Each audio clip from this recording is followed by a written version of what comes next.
को बताना चाहता हूँ जो यीशु पैदा हुआ है उसकी एक और खूबी मैं आपको बताना चाहता हूँ, और उसकी एक और खूबी ये है, दुनिया के अंदर हर बीमारी का अलग अलग डॉक्टर है। कैंसर स्पेशलिस्ट होते हैं, न्यूरोलॉजी स्पेशलिस्ट होते हैं, हार्ट के स्पेशलिस्ट होते हैं, फेफड़ों का स्पेशलिस्ट होता है, हर चीज का अलग अलग डॉक्टर होता है। और वो भी डॉक्टर एक वक्त में क्या देता है जब मामले बिगड़ जाएं कि हम इसको संभाल नहीं सकते, स्पेशलिस्ट होने के बावजूद, लेकिन एक स्पेशलिस्ट है और उसका नाम यीशु है जो हर बीमारी का एक इलाज है।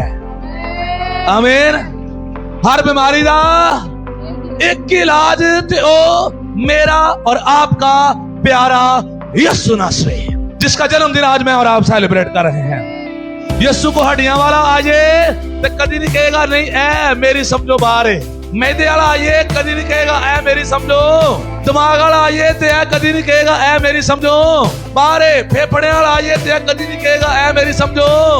गुनाह, मौत, शैतान, मैदे, किडनीज, हार्ट, हड्डियों और हमारी हर एक बीमारी का इलाज जो है वो मेरा और आपका यीशु नासरी है। इसलिए मैं और आप क्रिसमस सेलिब्रेट कर रहे हैं। ये मेरी और आपकी नजात भी है, मेरी और आपकी शिफा भी है, मेरी और आपकी जिंदगी भी है, और मुझे और आपको आसमान पर लेकर जाने का वाहिद रास्ता भी है।